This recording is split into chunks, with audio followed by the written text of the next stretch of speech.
Welcome to Smooth Stones, a podcast for moms raising children on earth while remembering their babies in heaven. Come on in and let's chat. I'm Amy Watson, and I'm so glad you're here. When I talk to my friends and clients and just look around at the world right now, people are tired. Most of us are really good at hustling. We are really good at showing up for other people. We are good at staying busy and being distracted, and we are tired, like deep in your bones, exhausted. But we don't really know how to rest. Sitting on the couch with a bag of chocolate chips and scrolling your phone isn't recharging you like you want it to.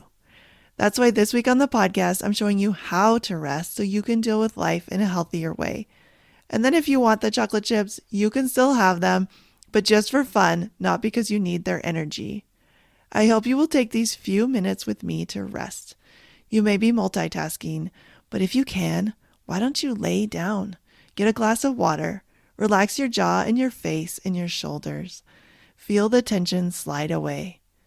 I told you that I recently started doing yoga videos on YouTube and I'm super new to it, but I love how the teacher always knows where you're tightening your muscles or curling your toes for balance, and she nicely reminds you to stop it.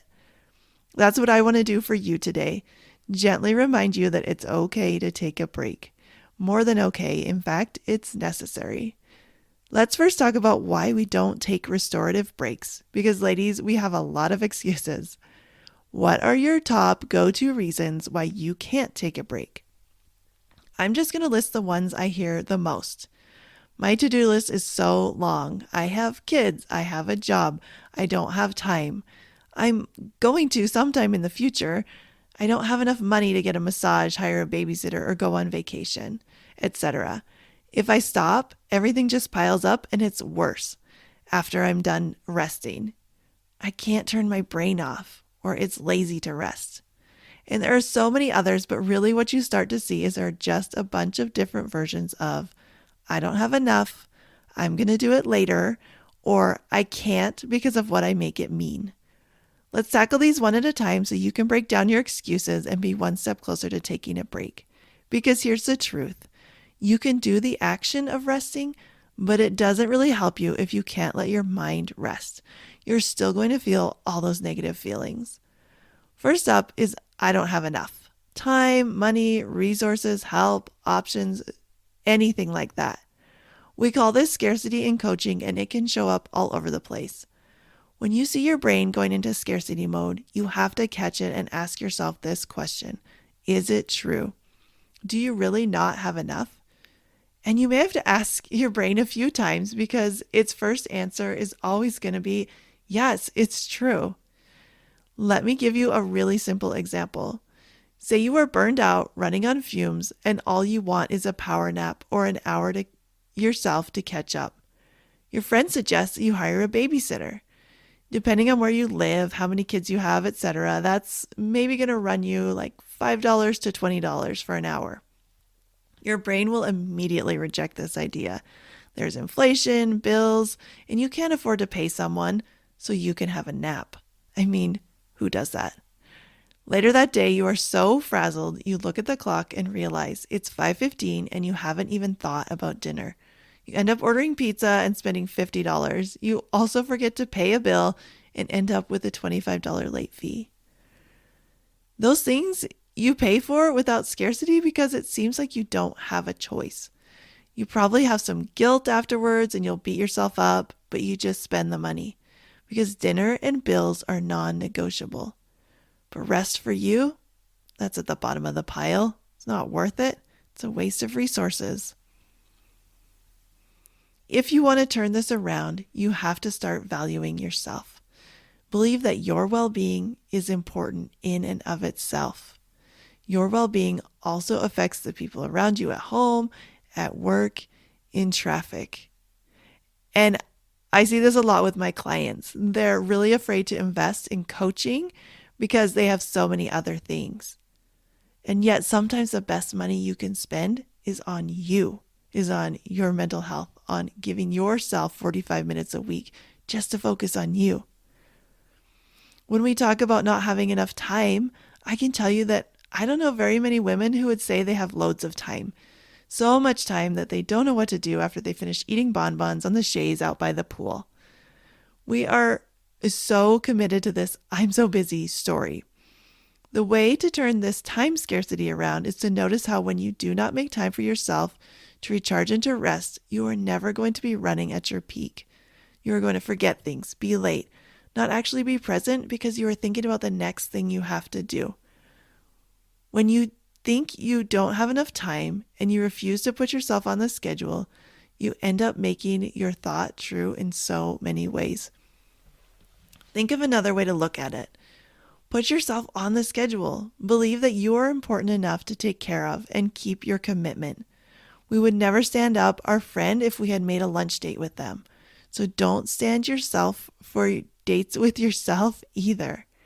Which leads right into the next excuse, "I'll do it later." Some of you listening are professional procrastinators when it comes to taking a break. You've got a vacation plan that you're going to take when COVID lets up, when the kids are older, when things slow down at work, after you lose some weight so you can look better in that swimsuit. You'll rest when the little one naps, but then you have so many things to do and it's so much easier to do them without little helpers. You just have to finish a few more things and then you'll sit down. But one thing leads to another, and again, it's 5:15 with no dinner plans and you feel like you didn't accomplish enough and you are exhausted. You want to spend 20 minutes working out or reading or meditating or praying or reading scriptures or taking a bath to recharge you. But you keep pushing it back or planning it for the end of the day. But by the time bedtime rolls around, all you can do is fall into bed. And then you feel guilty for not doing self-care like Amy said, and your brain is just running all over the place, and the cycle starts all over again the next day. It's no wonder we are burnt out. We don't know how to take a break. How you turn this excuse around is again to schedule yourself and keep the commitment. That works for a lot of people. It will take time to prove to yourself that it's worth it, but keep going. The more you keep those dates with yourself, the more you take time out to rest, the more you'll prove to yourself that it is valuable. For some people, they need more flexibility. So you don't have to write it down, you don't have to schedule it, but you can give yourself a deadline. Like, I'm going to do a 20-minute yoga video before I start work, or before 10 a.m., or whatever it is for you. Maybe you plan that bath for earlier in the day. I have a friend who has hit that magical time in motherhood when all her kids are older and they're at school all day, and she loves to take baths in the daytime. And it was funny when we were talking about this because that's something I just never thought of. I always thought baths were an end of the day thing, but they are not. You can take one anytime because you are a grown up. Lock the door, tell your partner you need 20 minutes, say what you want, and make it happen. Do it for you and for everyone else around you. And our last excuse is, what are you making it mean? This is usually a huge aha moment for my clients when we start digging through what is happening. It usually goes something like this. They tell me how they are feeling and why they are feeling that way. In this case, it's usually stressed or overwhelmed because they have so much to do. But after I ask a few questions and we do some brain dumping together, what is really happening is the way they are thinking about how they are supposed to show up is causing them to hustle way too hard. They aren't listening to themselves or their body. I was coaching a client and we found out that the root of her need to be productive came from the messages she'd gotten as a child. Like, if you're watching TV, you should be folding laundry. Rest was not okay. Rest was not productive. In coaching, we take this as information. That is something your brain on default is believing and it's showing up now, but you don't like the results you're getting. So you have a choice, because what creates your results now is what you are thinking now. I challenged this client 2 things. 1, to start opening up to the idea that rest was productive. When you give your brain a job, it will follow through, but you have to point it in a direction. So you have to ask how rest can be productive for you. And the other challenge was to stay just 10% more in the present. We always start with little steps if this has been a pattern for a long time. Because not only are we telling a story about productivity, we are usually in our minds thinking about all the other things we have to do. We're not just getting the task in front of us done. And that's where it's mentally exhausting. So look at the beliefs you may have picked up along the way. Maybe coworkers get praised for staying late and answering emails on weekends. Maybe your parents said things to you if you ever slept in. Maybe your spouse has certain expectations of what your day should look like. Maybe you believe that your worth is tied to how much you do, and resting is lazy or wasteful. Or maybe you worry what other people are going to think if they knew you hired a babysitter so you could have a nap. Fear of judgment is so strong for so many people. What are you making it mean if you take time to rest physically or mentally is going to stop you from taking meaningful breaks? That's why working with a coach is so vital. Not only do we identify what's going on, I stay with you as you make these changes in your life. Because your brain hates change. It prefers the familiar uncomfortable to the unknown. So it will keep you on the path to full burnout instead of dealing with the uncomfortable emotions that might come up when you make changes and start prioritizing yourself. You have to remember that you are in the driver's seat. You can make meaningful changes. It might not happen overnight, and it's something you're going to have to keep practicing because there's always going to be things that want your attention. As I record this, we are in the early weeks of Russia invading Ukraine. This has been very distressing for a lot of people, especially because we finally seem to be coming out of the pandemic and boom, such terrible news.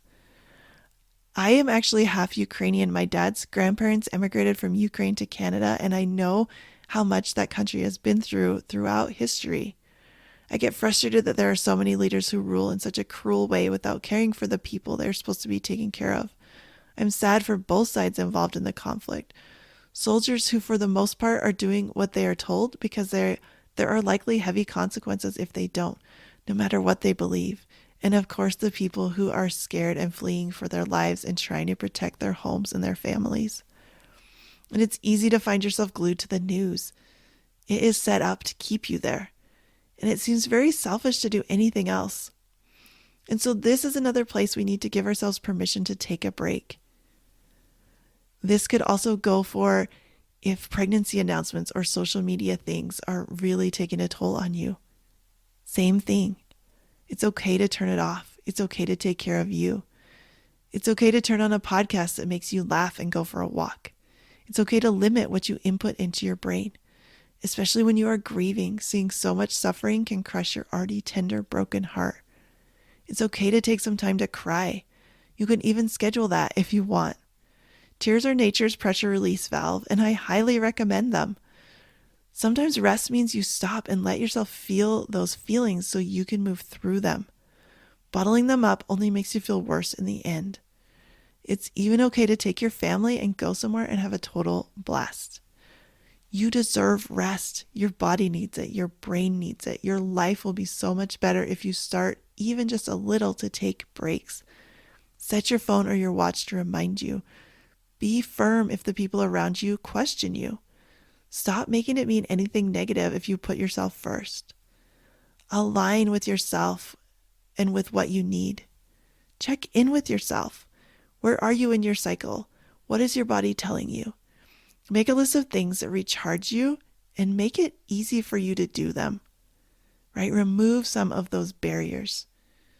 When you make rest a part of your life, everything is going to go smoother. It's not selfish. It's a necessary part of maintaining your mental health in the world we live in today.